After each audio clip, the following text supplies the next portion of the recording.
출발 새아침.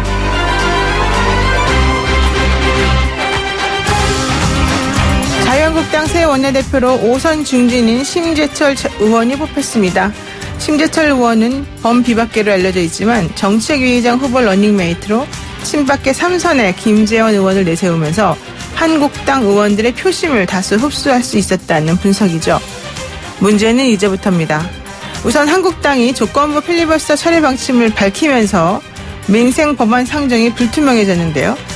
패스트트랙 법안 상정도 보류되고 결국 한국당이 원하는 방향대로 모든 것이 흘러간 셈입니다. 이전에 나경원 원내대표 시절에 선진화법에 올라가 있는 것들을 상정하지 않는다는 조건으로 나머지 것들에 대해서 필리버스터를 처리하겠다 이런 얘기 한 거 기억나시죠? 지금 모양새가 어떻게 되는지 한번 보시면 비교가 될 것 같은데요. 이런 상황이라면 굳이 점수를 매겼을 때 한국당은 80점, 민주당은 50점, 바른미래당은 70점 정도가 아닐까요? 한국당은 필리버스터를 선진화법에 올라간 공수처법과 선거 법안들의 처리를 막기 위해 잠시 이용했을 뿐 비쟁점 민생 법안들을 아예 통과 안 시키겠다 이런 건 아니었기 때문에 특히 이 전국을 틈타서 검찰의 김기현 청와대 하명수사와 유재수 비리 관련 집중 수사를 하게끔 되어 있는 것 같습니다. 실질적으로 백원우, 박영철, 김경수, 조국 이런 식으로 연결되어지는 유재수 비리와 하명수사, 청와대의 하명수사 이 논란에 수사할 수 있는 명분을 얻게 되었다는 실리가 있습니다. 당장 심상정 의원은 우려하던 바가 현실로 되었다고 한탄을 하고 있네요. YTN 라디오 노영의 출발 새아침, 이제부터 어느 당이 일단은 승자가 되었는지 하나씩 짚어보겠습니다.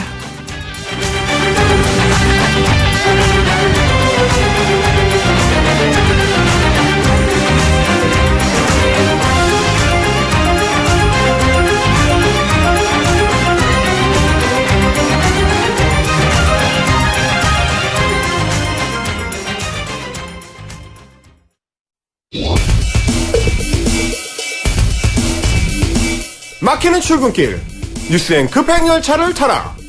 헬마 뉴스. 네, 답답한 출근길 진짜 뉴스로 시원하게 뚫어드리는 헬마 뉴스. 오늘도 헬마 뉴스 임경빈 작가 나와 있습니다. 안녕하세요. 안녕하세요.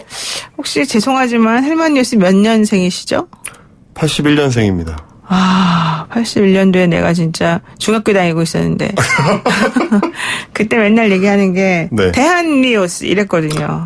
예, 저도 그 대한뉴스처럼 오래 갈 수 있도록 열심히 준비하겠습니다. 좋은 말은 아닌데 긍정적으로 해석하십니다. 네. 자, 이제 얘기 좀 해볼까요? 어제 자유한국당에서 새 원내대표를 선출했지 않습니까? 네. 5선의 심재철 의원이 당선이 됐는데 어제 이 시간에 우리가 얘기했어요. 심재철 의원은 아웃사이더, 개파 지원 받기 어려워서 쉽지 않을 것이다.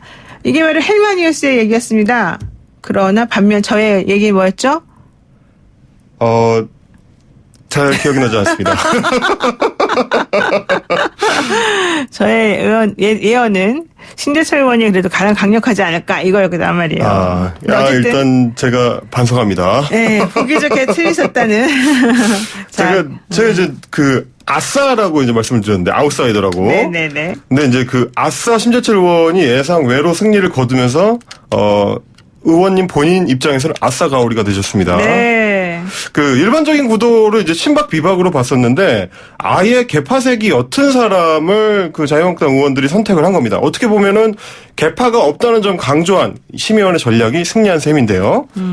그런데 이제 저는 여기에 좀 재밌는 해석을 붙여보고 싶은데 네. 이게 그동안 이제 한국당에서 원내대표 자리에 친박계로 앉혀보기도 하고 비박계로 해보기도 했는데 네. 정치적으로는 계속 재미를 보지 못했습니다. 네. 선거 때마다 이제 연속으로 지고 있었기 때문에 결과적으로는 그랬죠.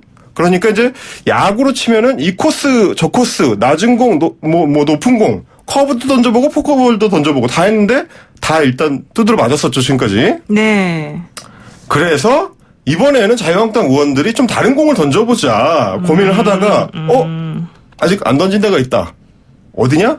한가운데 직구다 이런 생각을 한 게 아닐까. 말하자면 역으로 허를 찌른다. 이제 이런 판단을 한 게 아닐까라는 생각이 들었습니다. 그렇죠. 등잔 밑이 어둡다고. 그렇죠. 또 아주 본질적인 부분을 신경 안 쓰고 있을 때도 있어요. 너무 당연한 줄 알고. 네. 그런데 저는 심재철 의원이 성공하게 된 거는 러닝메이트를 잘 잡았기 때문이다. 이렇게 어제도 생각을 해요. 이제 그 말씀을 하셨었죠. 네. 러닝메이트 김재원 의원이 사실 뭐 기본적으로 안 좋아하는 사람들이 되게 많긴 하지만은 그분이 또 협상의 달인 아니겠습니까? 그렇죠. 게다가 지난번에 예산결산위원회 소위원장 될 때도 보시면은 네.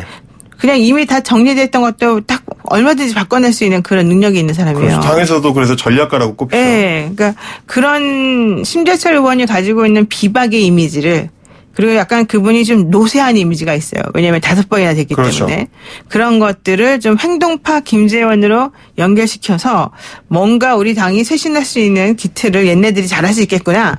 이렇게 좀 각인시킨 게 중요한 게 아닌가 생각이 드네요. 맞습니다. 그 사회자 말씀하신 대로 이제 김재원 의원을 파트너로 삼은 것도 주요했다는 얘기가 있고요. 또 이제 김재원 의원을 심재철 의원의 파트너로 밀었던 게 나경원 전 원내대표다. 이제 이런 얘기도 있더라고요. 그러니까 이제 친황 체제에 대한 어떤 반발 심리 이런 것들도 여기에 좀 들어가 있지 않을까라는 생각이 좀 들기도 하고. 또 하나의 그 변수는 제가 봤을 때는 이제 강석호 의원하고 김선동 의원이 어제 이제 동률을 이뤄가지고. 그렇죠. 결선 투표까지도 둘이 이제 동률을 이루는 이런 네. 상황이 나왔었습니다. 근데 결선 투표에서 둘이 각각 27표씩 나왔고, 심재철 의원은 그때 52표가 나왔거든요. 그러니까 합치면 사실은 더 많았습니다, 이제. 그거를 좀 합쳐낼 수 있었다면 혹시 결과를 알 수가 없었는데, 제가 어제 그 다른 어떤 변수로 꼽았던 김선동 의원은 도대체 왜 나왔을까? 결과적으로 보면 강석호 의원의 표를 갈라먹는 역할을 했습니다.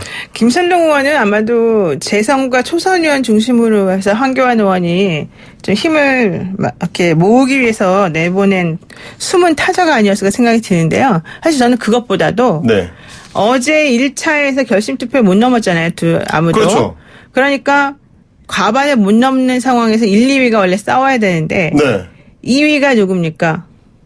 두 사람이 됐죠, 2위가? 네, 2위 두 사람 중에서 김세연 의원이 만약에 투표를 했다면 예, 그렇죠. 그러면 분명히 한쪽으로 투표가 갔을 거예요. 그렇죠. 그러면 한 표 차이로 1, 2위가 결정이 되겠죠. 네. 그러니까 2, 3위가 달라지겠죠. 네. 그러면 그 1등 심재철과 그 2등이 합쳐지게 되면 강석호 의원이 합쳐지게 그렇죠. 되면 사실 강석호는 복당파이기 때문에 그리고 또 좀 더 쇄신을 위해서 노력할 거라는 게 이제 일반적인 얘기이기 때문에 네.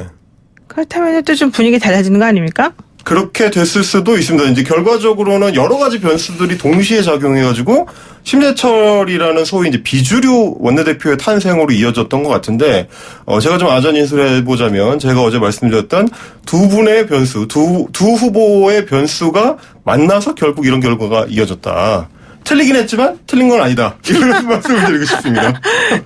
틀려놓고도 안 틀렸다고 우기는 헬마우스였습니다. 네. 네, 그리고 두 하여간 번째. 어제 이제 심재철 원내대표가 신임 원내대표로 등극을 하고 나서 바로 이제 여당하고 타협안을 만들어냈는데요. 네.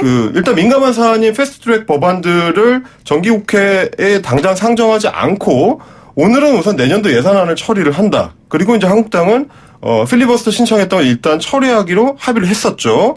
그런데 이 합의안이 한국당 의원총회에 가서 또 보류가 됐습니다. 그래서 한국당 의원들은 일단 오늘 예산안이 처리되는 걸 보고 나서 결정을 하겠다. 이렇게 되면서 일단 심 원내대표의 첫 번째 승부구는 당장 같은 편한테 안타를 맞는 결과가 되긴 했습니다. 근데 어쨌든 민주당 입장에서는 심재철 의원과 김재원 의원의 그 서로 간의 파트너십을 별로 달가워하지 않았을 거예요. 얘기가 제일 잘 안 된다. 우리 사람들은 너무 능구렁이다. 앞으로 이런 더 생각들을, 고민이다 이런 얘기들이 있죠. 많이 하고 있었으니까요. 근데 뭐 이제 앞으로 잘 지켜봐야 될 것 같습니다. 자, 그 다음 소식은 뭡니까? 그간 자주 막말의 논란의 중심에 섰던 전광훈 한국기독교총연합회 대표회장 목사. 이분의 네. 소식을 가져왔습니다. 이분도 참 빼놓을 수가 없네요. 네.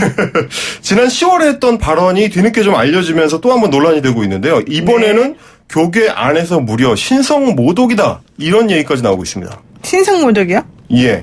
이 목사님이 신성모독을 했다라는 얘기니까 네. 굉장히 심각한 얘기인데 네. 지난 10월 22일이죠. 이 청와대 앞에서 집회가 있었는데 그때 이런 말을 했습니다.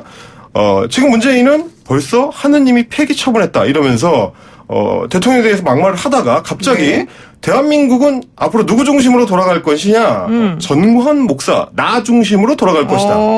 이런 주장을 한 겁니다. 이 발언만 해도 쇼킹한데 이 뒤가 더 충격적인데요. 네. 왜 자신을 중심으로 돌아가게 되어 있느냐면 네. 전 목사가 신으로부터 기름 부음을 임했기 때문이다. 그러니까 기름 부음이요? 소위 말해서 이제 그 개신교에서 이야기하는 네. 신의 특별한 선택을 내가 받았다. 기름을 이렇게 닦아주는 거 말하는 거예요? 그렇죠. 그러니까 향유로 이제 기름을 부음을 받는 게 이제 신의 선택을 받는 어떤 상징인데 네. 그런 걸 자기가 받았다면서 그 뒤에 자 나는 하나님의 보좌를 딱 잡고 사는 사람이다. 하나님 꼼짝 마. 하나님 나한테 까불면 나한테 죽어. 내가 이렇게 하나님하고 친하단 말이야. 이런 얘기를 했습니다. 아, 하나님하고 친하게 얘기하는 걸 본 사람이 있습니까?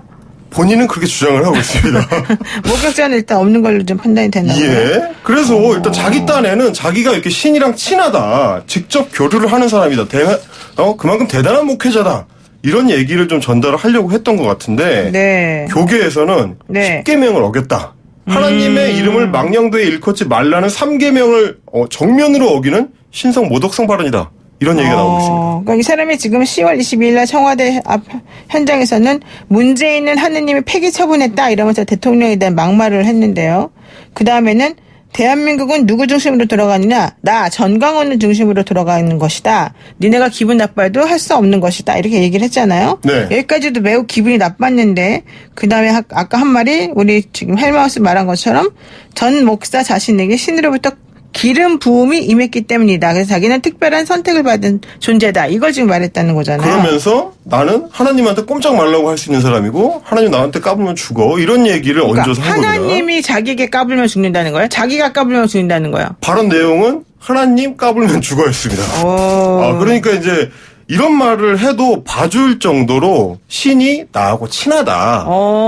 이런 맥락인데 그래서 저는 사실 이 발언을 보면서 이분은 정통 개신교 목회자라기보다는 일종의 좀 샤머니즘. 약간 무당스러운 접근을 하는 것 같다. 이런 느낌을 좀 받았거든요. 네. 그러니까 소위 이제 샤머니즘 안에서 신을 대하는 방식이 막대하는 거가 하나가 있습니다. 그래서 그만큼 신하고 나하고 친하다. 네. 내가 그만큼 센 무당이다. 이런 걸 보여줄 때 소위 이제 메가드 장고신 같은 사람을 막대하는 칼춤 추는 무당 그런 사람들이 약간 이런 경향을 보이는 경우가 있거든요. 좀 비슷한 것 같더라고요. 어쩌면 전광훈 씨가 모시는 신이 엄청나게 마음이 넓을 수도 있겠죠.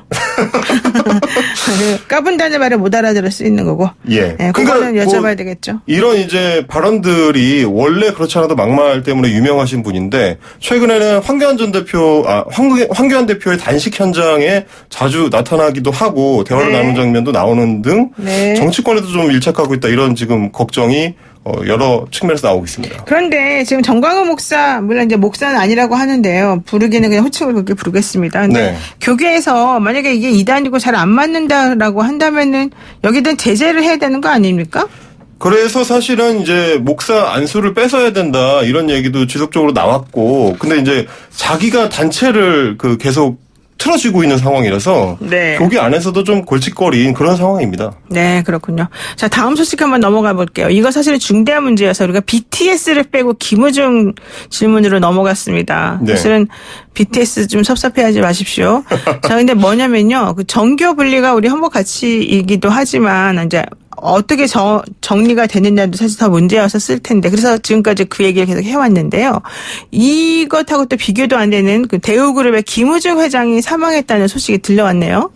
예, 세계는 넓고 할 일은 많다. 이게 소위 세계 경영으로 유명한 김우중 전 대우그룹 회장이 어제 83세로 영명했습니다. 1999년에 그룹이 해체되기 전까지는 재계서열 2위의 대기업이었고요. 네. 90년대에는 세계시장 개척에 앞장섰다 이런 평가를 받기도 했습니다. 그렇죠. 우리 예전에는요 삼성, 대우, 현대 네, 세 개의 그룹이 제일 셌었거든요. 그렇죠. 근데 대우그룹이 정권이 바뀌면서 갑작스럽게 쑥 내려가더라고요. 예, IMF를 전후해가지고 자금 사정이 급격하게 안 좋아지면서 몰락을 했는데 한때는 아프리카에서 독일보다 대우가 더 유명하다 이런 평가를 받을 정도로 이제 네. 세계 경영에 공을 들였었는데 네. 말년에는 사실은 대우그룹과 관련해서 이제 20조 원대의 분식회계 그리고 9조 원대 사기 제출 이걸로 이제 재판을 받다가 실형 선고를 받고 복역을 하기도 했고요. 네. 수십조 원의 추징금 선고를 받았는데 말년까지도 제대로 납부를 안 해서 계속 논란이 따라다녔습니다. 네, 알겠습니다. 오늘 여기까지 듣겠습니다. 고맙습니다. 감사합니다. 네, 지금까지 헬만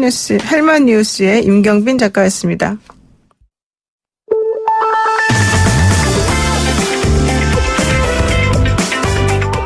영희와 함께하는 슬기로운 출근길 노영희의 출발 새 아침은 청취자 여러분과 함께 만들어갑니다. 짧은 문자 50원, 긴 문자 100원에 유료 문자 샵 0945 우물정 0945로 문자 보내주시거나 유튜브 보이는 라디오 댓글창 YTN 라디오 어플리케이션 예스를 통해 여러분의 목소리를 들려주세요. FM 94.5MHz YTN 라디오 노영희의 출발 새 아침 잠시 후 계속됩니다.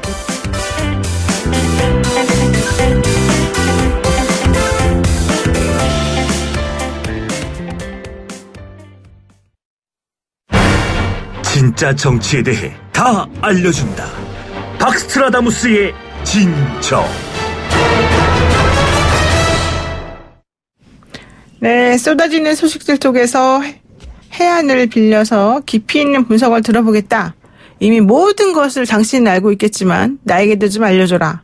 이게 바로 저희가 이분을 우리 코너에 모시는 이유죠. 박스트라다무스 박지원 대한신당 의원 연결돼 있습니다. 의원님 안녕하세요. 네, 안녕하세요. 박지원입니다. 막 목소리가 활기차십니다. 어제 기분 좋은 일 있으셨나요? 그렇습니다. 예.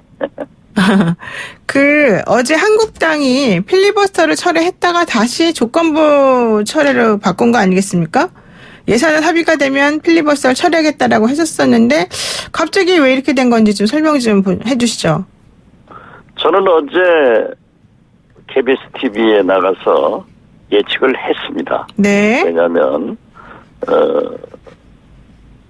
새로운 신임 대표가 예산을 합의 처리하고 네. 필리버스터를 처리하겠다라고 하는 것은 좋은 제안이지만은 그러한 현실성이 있겠느냐라고 했는데 아마도 오늘도 그 예산이 이제 마지막 국회 아니에요? 12월 정기국회? 네. 마지막 날인데 저는 예산이 합의 처리되기가 굉장히 어려울 것이다. 예, 그렇게 되면은 자동적으로 필리버스터도 취소 불가능할 것이고 또 황교안 대표나 당 내에서도 역시 타협해서 조정되는 그러한 국회 운영보다는 네. 강공으로 이어가려고 하기 때문에 저는 역시 똑같은 국회가 이루어질 것이다. 저는 그렇게 봅니다.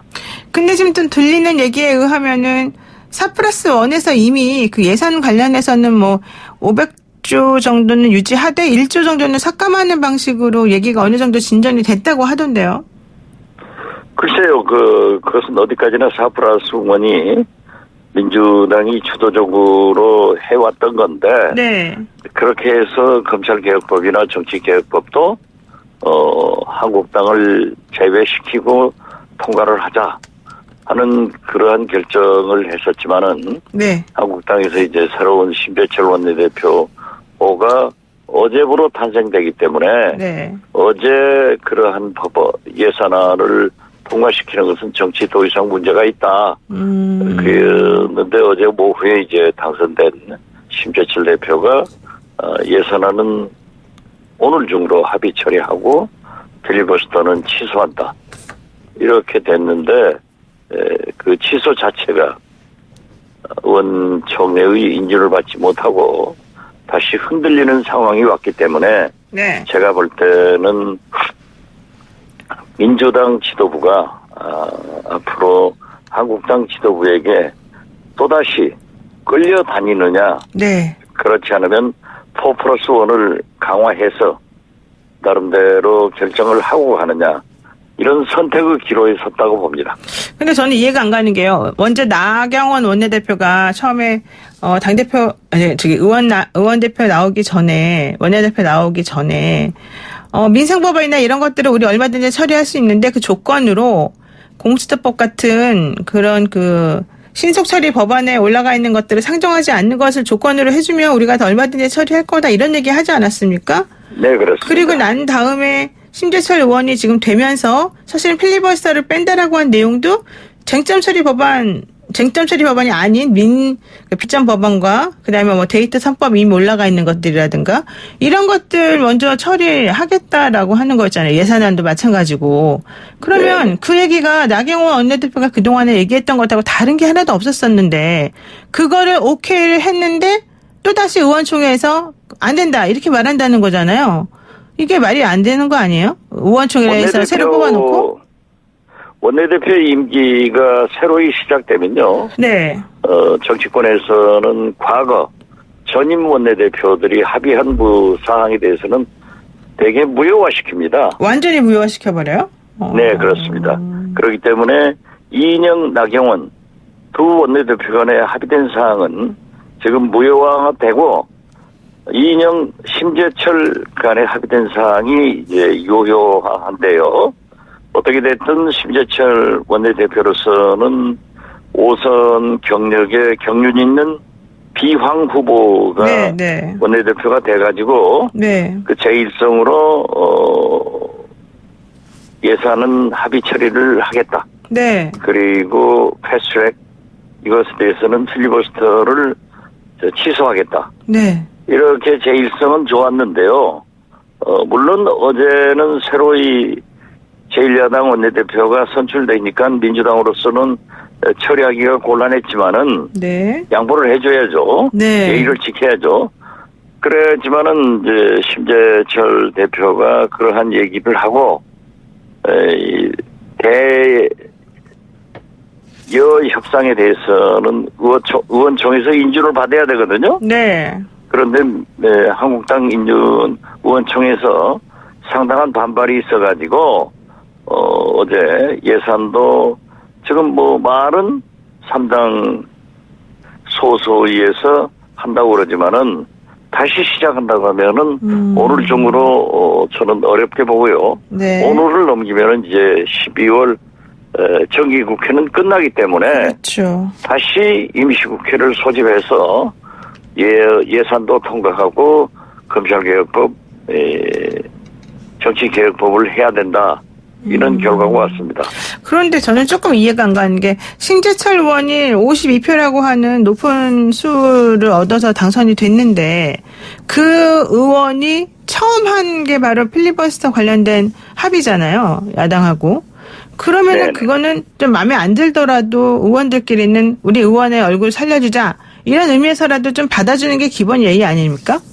좀 그렇죠. 장악을 못하나요? 그러면 심재철 의원이? 원내대표 업무의 관련상 그렇게 나경원, 이인영 여기에서 막혀 있었기 때문에 네. 새 원내대표가 새로운 방법으로 접근을 해서 풀려고 하는 것이 문제아니에요. 네. 그렇기 때문에 심재철 원내대표가 제안한 그 문제에 대해서 한국당에서 뒷받침을 해줘야 되는데 네, 그렇죠. 이것 자체를 흔든다고 하면은 좀 어려워지는 거죠. 그럼 혹시 그 의원님 보시기에 심재철 의원은 개인적으로 어떻습니까?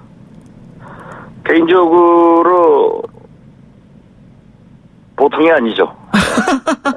보통이 아니라 이게 무슨 말일까요? 강경한 그런 투쟁적인 분이죠. 네. 투쟁적인 분이다. 네네. 그러면은 그렇기 때문에 민주당 지도부가 심재철, 김재원 정책위원장 네. 이 팀을 잘 파악해서 네. 그때그때 대처를 하지 않으면은 네. 큰 코 다칠 거예요. 그러면 심재철, 김재원 이 두 분이 각각 역할이 뭐 배드캅, 뭐 굿캅 이렇게 나누듯이 뭔가 있을 것 같은데 어떤 역할을 각각 하시게 될까요? 글쎄요, 역시 원내대표는 원내대표이기 때문에 심재철 원내대표가 하는데 네. 정책위원장이 어떤 정책 아이디어를 제공하느냐에 따라서 달라지겠지만은 아무튼 심재철, 김재원 팀이 그렇게 녹록지 않은 분들이고 상당히 전략적 마인드도 가지신 분들이라 민주당에서 첫 개최를 잘해야 된다. 네. 하지만은 이게 가장 중요한 때, 임기 5개월에 단임 원내대표 아니에요. 네. 그렇지만은 이렇게 지금 현재 예산이 몰려있고 패스트트랙 등 정치 현안이 있는가 하면은 또 당내에서는 한국당의 차기 총선 공천 문제가 걸려 있습니다. 그러니까요. 그렇기 때문에 황교안 대표와 어제 이제 심재철 원내대표 당선된 후에도 현역 의원 50% 이상을 물갈이하겠다. 그 이상도 가능하다. 이런 얘기를 했고 네. 심재철 원내대표는 우리 의원들의 의지를 지키겠다. 네. 이렇게 했기 때문에 벌써 상당한 알력이 있을 것으로 저는 예상을 합니다. 내부 알력이 있을 것이다. 복잡하다. 좋습니다. 그렇죠. 예. 그럼 북한 그렇기 때문에 네. 저 사기 네. 말기 원내대표는 항상 비주류가 당선돼서 현역 불가리를 방어하는 그러한 역할을 해주기 때문에 좀 한국당의 공천 작업도 과연 어떻게 될 것인가 하는 흥미를 가져오게 됩니다. 몸으로 나서는 그런 분들이 백의종군하는 형식으로 몸으로 앞에서 딱 막아주는 역할을 하시는군요. 그러면 네, 하나만 그렇죠. 여쭐게요. 북한이 지금 미사일 발사로 추정되는 시험을 하고 있지 않습니까? 그리고 미국도 좀 센 소리를 계속 하고 있는데 향후 북미 간의 움직임이나 우리가 취해야 될 대응 이건 뭘까요? 어떤 북미 간에 그렇게 막된 말들이 오고 가고 특히 이 트럼프 대통령도 이제 굉장히 큰 경고를 하지 않습니까? 네. 그랬더니 또 김영철 북한 위원장도 우리는 이상 손해볼 게 없다. 이런 식으로 막말 대결을 하는 것은 더 이상 이럴 게 없다. 네. 사실 12월 이제 얼마 남지도 않은 김정은 위원장이 스스로 네. 12월 말까지 기다려보겠다고 하는 대화 기간이 앞두고 네. 대화를 할 수 있는 가능성이 있습니다. 그래요? 그렇기 있어요? 때문에 그러한 막말을 주고받지만은 서로 필요하고 두렵기 때문에 저는 북미 실무 회담을 한번 해서 서로의 의중을 다시 한번 생각해보는 그런 기간도 가질 것 같습니다. 저는 없어 보이는데 한번 내기 한번 하겠습니다. 연말까지. 없어 봐서는 안 되죠. 희망도 좀 섞어봐야죠. 예. 네, 어쨌든 그래 없는 걸로 하고 의원님은 있는 걸로 하고 내기 했습니다. 자, 그럼 마지막 예, 질문 예. 하나 하는데요. 네. 지금 추미애 의원 이번에 법무장관 인사청문회 이제 신경 써야 되는데 어떻게 예상하십니까? 글쎄요, 추미애 장관도 뭐 녹록지 않은 분이에요. 네, 아무튼 그렇죠. 어제 오늘 뭐 요즘 한국당도 그렇고 법무부 장관도 그렇고 녹록지 않은 분들이 이제 장관이 되기 때문에 저는 청문회가 무사히 통과돼서 법무장관이 임명되면은 법무부 장관으로서 업무를 충실하게 할 것이고 또 검찰총장에 대한 지휘 감독도 할 수 있겠지만은 추미애 장관과 검찰총장이 서로 각자의 업무에 충실하면서도 협력 관계를 잘 이루어내야만이 국민들이 불안하지 않다 하는 것을 말씀드립니다. 너무 원론적인 얘기 안 여쭤보는 게 나을 뻔한. 원론적인 얘기밖에 없잖아요. 안 여쭤보는 게 나을 뻔했습니다. 네, 오늘 말씀 여기까지 듣겠습니다. 네, 감사합니다. 네, 고맙습니다. 지금까지 박지원 대한신당 의원이었습니다. 네, 노영의 출발 새 아침 1부 마무리하고요. 잠시 후 정치 귀요미 더불어민주당 이재정 의원과 함께 2부로 돌아오겠습니다.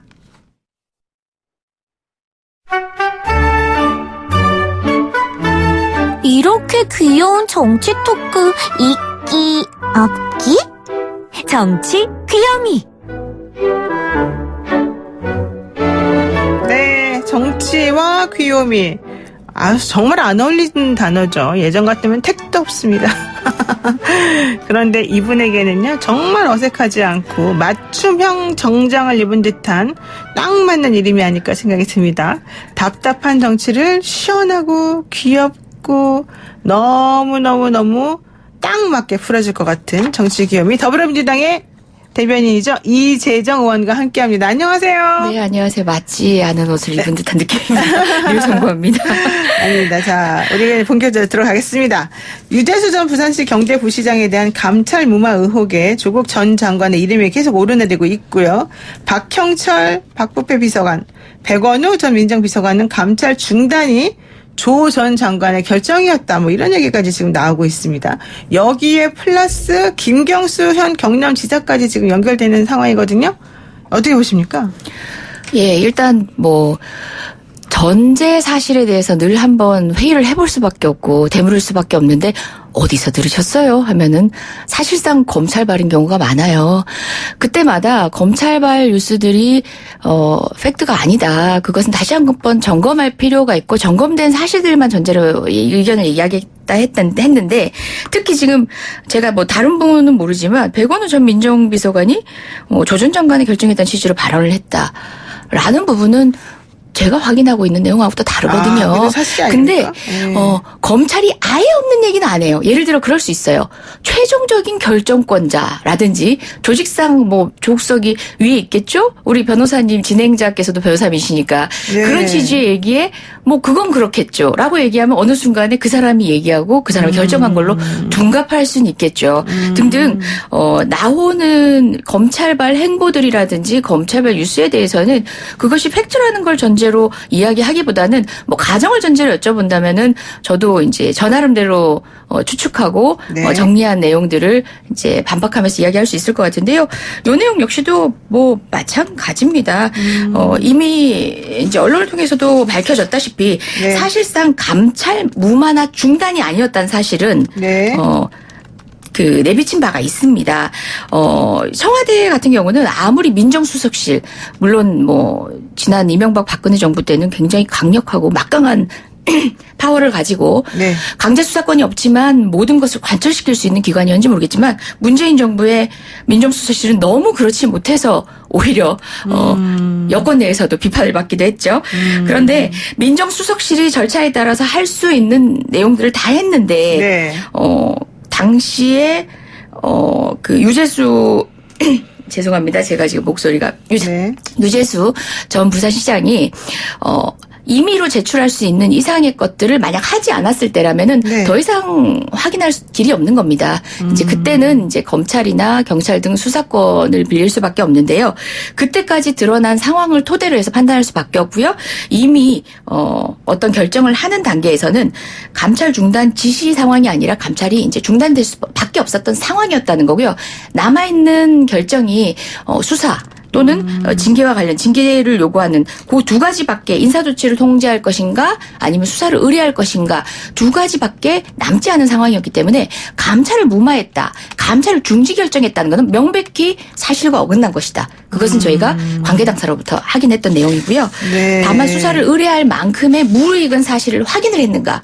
그 사건이 지금 검찰에서 어떻게 확인됐는가는 다른 내용입니다. 당시로서는 어떤 내용이 드러났는가가 중요한 거죠. 네. 명백히 구분해야 되고 검찰은 자꾸 지금 드러난 사실을 보면 이건 명백히 수사할 상황이고 어쩌고저쩌고 얘기하지만 네. 당시 민정수석실로서 파악할 수 있는 내용이 어디까지였는가를 기준으로 판단해야 된다고 봅니다. 그런데 사실 이런 얘기도 있지 않습니까? 아니 땐 굴뚝의 연기 날이야. 이런 말이 있기 때문에 그리고 검찰이 모든 걸 다 알려주지도 않겠지만 검찰이 또 모든 거짓말을 할 건 아니니까 검찰이 하는 말 중에 확인이 된 것, 확인이 안 된 것, 좀 애매한 것 이런 여러 가지가 섞여 있을 수 있단 말이죠. 그렇게 섞여 있을 수 있을 때 무엇이 사실인지 아닌지를 우리가 이제 제대로 판단을 잘 못하겠죠. 잘 못하겠죠. 네, 절대로 잘 못합니다. 그렇기 때문에 검찰한테 임의적으로 취사선택해서 그런 것을 흘리지 말으라고 얘기를 하는 거죠. 잘 못하겠죠. 그러면 이제 그 반대쪽에 있는 사람들은 이거는 이렇게 해서 잘못된 것입니다라고 반박을 해주는 게 필요하잖아요. 근데 지금 그 반박하는 과정이 좀 명확하지가 않다는 게 지금 일반 시민들의 생각인 것 같고 첫 번째가 두 번째로는 또 이런 얘기까지 있는 거예요. 지금 검찰이 유재수가 장기간 메시지를 주고받은 의혹이 지금 새롭게 나타났는데 그게 바로 김경수 지사의 그 엑셀 파일 10개, 100개가 넘는 그 시트 분량을 확보해 놓은 상황인데 여기 윤건영, 천경 등과 함께 인사와 관련된 내용들이 들어있더라. 이런 얘기를 검찰이 해요. 그러면 생각해 보세요. 김경수 지사는 현재 드루킹의 그런 여론 조작 때문에 수사를 받고 1심에서 형이 선고된 사람이란 말이에요. 물론 아직 2심 남아있지만. 근데 검찰이 예를 들면 청경득하고 텔레그램 했다더라. 누구랑 무슨 얘기 했다더라. 그 내용을 내가 갖고 있다더라. 이렇게 말을 해버리게 되면 국민 입장에서 네. 순전히 국민 입장에서 보자면 김경수 지사 드루킹하고 뭐가 있더니 여기에도 관여했었구나. 이렇게 생각할 수 있는 거 아닙니까? 자, 일단은 이 테이블이 검찰하고 정작 이제 혐의를 받는 당사자하고 네. 법정에서 공방을 할 때조차도 무기를 대등하게 하기 위해서 이제 피고인 또는 피의자에게 여러 가지 방식으로 권한들을 주고 있고 권리들을 주고 있습니다. 네, 근데 네. 지금은 뭐 요새 이 말도 쓰기도 싫어요. 기울어진 운동장. 하도 뭐 정치적으로 그렇죠. 활용을 너무 많이 해서 그렇죠. 네. 이미 페어플레이가 아니고 증거가 게시되지 않고 모든 사실을 종합해서 반박할 만큼의 전제 사실이 무르익었는지도 네, 네. 모르는 상황에서 반박하라. 여론조에서는 100점 배패입니다. 누가 되었건 검찰과의 여론조에서는 이길 수 있는 사람 단 한 명도 없습니다. 아무도 없어요? 장담합니다. 그렇기 때문에 검찰이 취사 선택한 여기서 취사 선택이라는 것은요. 네. 증거가 유사하게 해석할 수 있는 증거가 있다 없다의 문제가 아니라 그것을 상쇄시킬 수 있는 증거도 검찰 손에 있습니다. 검찰 스스로 안에 있는 가지고 있는 증거끼리도 모순될 수 있고 진술끼리도 모순될 수 있는데 차용해서 여론을 오도하고 싶은 100% 검찰 말을 믿을 수밖에 없고 의혹이 사실이라고 믿을 수밖에 없는 불리한 여론 지형을 이용하는 겁니다. 이건 100점 배패예요. 어떤 사람도 검찰의 그런 여론에 맞설 수 있는 사람은 없습니다. 그렇군요. 그래서 저는 이제 이 내용들 뭐 수사를 지켜볼 필요도 있고 하지만 일부 그러니까 정치권을 향한 게 명백해 보이는 뭐 박경철 부패비서관과 반부패 비서관과 백원우 전 민정비서관이 뭐 조 장관의 결정이었다는 취지의 발언을 한 것으로 전해졌다. 아까도 얘기했지만 그게 누가 어떻게 전했는지. 어떤 발언인지도 몰라요. 아니 그러면 제일 위에 책임자가 조국이선 조국도 알 수 있겠네요? 뭐 그럴 수도 있겠죠라는 얘기가 이렇게 둔갑할 수도 있는 거고요. 그렇죠. 이렇게 해서 흡사 조국 전 장관의 가족 측근 등에 대한 수사에 조국 장관의 혐의가 드러나지 않으니까 또 조국 장관의 혐의가 있는 것이냐 착시 현상을 일으키고 여론을 오도한 데만 사용하지 않나 저는 뭐 그렇게 생각합니다. 당장 뭐 요 내용 중에 전제 사실 중에 제가 사실이 아닌 걸로 파악하고 있는 사실이 있다 좋습니다. 보니까 네, 드리는 좋습니다. 말씀입니다. 그럼 저희가 조금 구체적으로 한번 들어가 보겠습니다. 어제 이재정 대변인께서 서면 브리핑을 하셨습니다. 전 청와대 행정관의 죽음을 둘러싸고 의도가 뻔한 세력들끼리 서로 고인을 모욕하고 싸우고 있는 것이다. 이제 이런 얘기를 하셨는데 결국 청와대 하명 의혹 검찰 수사 경찰과 검찰이 지금 보여주고 있는 이런 태도가 도대체 뭐가 제일 문제일까요? 일단 청와대 행정관이 사망한 다음에 모든 언론과 검찰은 흡사 청와대에서 어떤 압박이 있었던 양 몰고 가고 있었습니다. 근데 정작 드러난 사실 그리고 유족이 증언하고 있는 사실 유족이 문상을 놓은 각 당사자들 그러니까 검찰 측 그리고 청와대 측의 보인 태도만 보더라도 저희는 드러난 사실을 알 수 있습니다. 왜 청와대 행정관이 그런 압박감을 느꼈는지 어느 정도의 압박이 주어졌는지는 모르겠지만 네. 왜 압박감을 느꼈는지를 모르는 상황에서 더더욱 검찰이 해명해야 할 타이밍이 된 거죠. 네. 이 행정관은 관여하지 않았다는 게 몇 가지 증거를 통해서 드러났습니다. 그렇죠. 그런데 이 행정관을 몰아세웠던 그것도 참고인으로 조사를 하면서 2번 다음 소환을 예정하고 있었는데 왜 검찰은 이 사람을 압박하고 어떤 키를 가지고 있었는지에 대해서 검찰이 가교를 만들어줘야 돼요. 근데 그렇지 않았고 흡사 이 행정관이 연루된 것처럼 하는 보도만 또 검찰 말로 생산해냈었습니다. 네, 이건 네. 죽음에 책임이 있는 것이라고 저는 생각하거든요. 그 부분에 대해서는 검찰이 가교를 만들고 납득을 시켜줘야 되는데 이건 유야무야 넘어가는 거죠. 네. 거기에 부안해동했던 분들은 또 뭐 새로운 대학을 준비하고 있는 우리 자유한국당 어제 원내대표 선출하신 자유한국당 정치 세력도 포함되는 거죠. 그렇군요. 자, 그럼 이제 자유한국당 얘기 한번 넘어가겠습니다. 어제 자유한국당의 새 원내대표가 이제 뽑혔는데요. 심재철 의원과 이제 그 파트너 김재원 의원이 같이 일을 하게 되었습니다. 이게 민주당에는 좋게 된 건가요? 나쁘게 된 건가요? 뭐 이제 새로운 출발을 각오로 다지고 하시는 분께 뭐라 말씀드릴 수는 없지만 어떤 분이 그렇게 되고 난 뒤 제일 먼저 하신 얘기가 그거예요. 민주당 야당복이네요. 이렇게 얘기를 하셨어요. 근데 뭐 어떤 편견을 가지고 하는 것들이 아니라 또 그 자리에 가면은 이제 처음에 밝히셨던 얘기하고는 또 다르게 나름의 이제 노력을 하시겠지만 네. 그 심재철 의원이 패스트트랙 수사 저지에 총력을 다하겠다라고 하시고 두발도 스스로 이제 규격하시고 그렇죠. 그랬던 분 아닙니까? 예. 네. 그렇게 투쟁 의지를 밝히셨던 분인데 네. 국민정서는 조금 거꾸로 가는 측면에서 자유한국당에게 내년 총선에 쇄신을 시도할 수 있는 또 한 축이 될 수 있을 것인가라는 의문을 국민들께는 여전히 남기는 분이었죠. 하지만 보면 어제 이제 협상을 바로 시작하셨죠. 네. 예, 바로 시작하셨는데 또 그 협상이 예, 그렇죠. 바로 몇 시간 만에 불발됐습니다. 네. 저는 그게 보여주는 게 뭐냐면 심재철 의원 스스로도 이제 원내대표 스스로도 방향이 협상을 통해서 원내에 해결해야 되는 방향이 맞다라고는 생각한 겁니다. 그렇죠. 그런데 자유한국당이 아직도 그 각성이 이르지 못했다는 현주소를 그대로 보여주고 있는데 제가 이름은 밝히지 않겠습니다만은 자유한국당 의총에서 불발되는 바로 그 지점 당시에 우리 모든 전 의원은 대기하고 있었습니다. 그때 자유한국당에 굉장히 이제 지도부로 판단해도 좋을 만큼의 급이 되는 의원께서 이제 저희에게 뭐라고 얘기하셨냐면 아니 이제 갓 뽑은 원내대표 데려다 협상을 시키면 어떡해 이렇게 얘기해서 전 순간 이제 갓난애를 술 먹였다는 얘기 느껴져서요. 그러니까 본인들이 뽑은 대표에게 그만큼의 협상력을 주지 않았던 것에 대한 반성이라든지 또는 원내대표가 그 정도로 구성원들의 의사를 아우르지 못하고 협상 테이블에 나왔다. 그 자체로는 스스로를 향한 손가락질인데 이제 갓 뽑은 원내대표를 데려다가 협상을 시키면 어떡하냐고 우리 당을 나무라는 듯이 농담 섞인 자조 섞인 이야기를 했는데 그만큼 자유당 내부에 아직까지도 조금 민심을 읽어내지 못하는 지금 오늘 예산안 마무리가 되는 오늘 날짜에 데드라인의 무게감을 느끼지 못하는 게 좀 안타까웠습니다. 오선 의원한테도 그런 식으로 하는군요. 참 특이하죠. 어쨌든 우리 심재철 의원님은 몸을 낮춰가신 거 아니겠습니까? 부의장님 출신의 오선 의원까지 하셨는데 네, 통상 네. 3선 정도가 원내대표를 한다고 생각했을 때는 굉장히 이례적이신데요. 어쨌든 그 각오와 결의가 어떤 방향으로 네, 네. 어떤 행보로 이어질지는 저도 지켜보고 자, 싶습니다. 그러다 보니까 이 패스트트랙 철회가 지금 유보됐다는 얘기 나오고 예산안 보고하겠다 이런 식으로 얘기가 나오니까 그럼 다시 4+1으로 돌아가야 된다. 앞으로 뭐가 되겠느냐 이제 이런 얘기 나오고 있지 않습니까? 네. 특히 신상적 정의당 대표는 엄청나게 지금 반박하고 있는 중인데요. 반발하고 있는 중인데요. 이제 앞으로 어떻게 될까요? 정리를 하자면.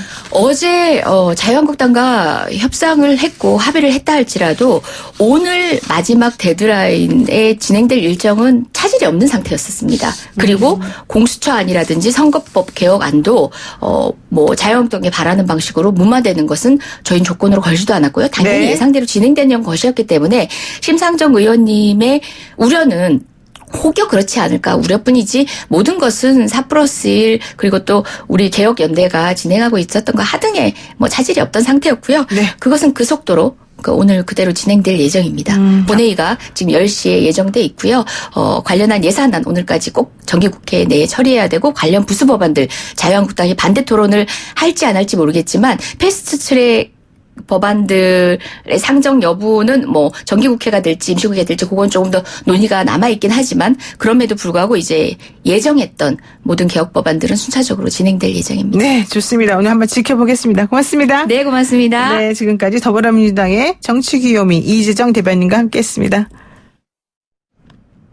네, FM 94.5MHz YTN 라디오 노영의 출발 새 아침 8시 정각에 돌아옵니다. 지금 FM 94.5MHz YTN 라디오 노영의 출발 새 아침에서는요, 그 일부 진행 중에 보였던 그 라디오 송출에 문제가 조금 있었습니다. 청취자 여러분들께 사과 말씀드리고요. 지금은 잘 되니까요. 쉬는 시간에 저랑 수다 떨고 싶으신 분들 다 나오세요. 유튜브 들어가셔서요. YTN 라디오, 보이는 라디오 혹은 YTN 실시간 라디오 이렇게 치시면 되고요. 다음부터는 저희가 YTN 라디오 노영의 출발 새 아침 이 이름으로 여러분께 꼭 찾아뵐 것을 약속하겠습니다. 일단 뉴스 들으시고 저는 8시 정각에 돌아오시고요. 쉬는 시간에 할 일 없으신 분들 저랑 놀아요.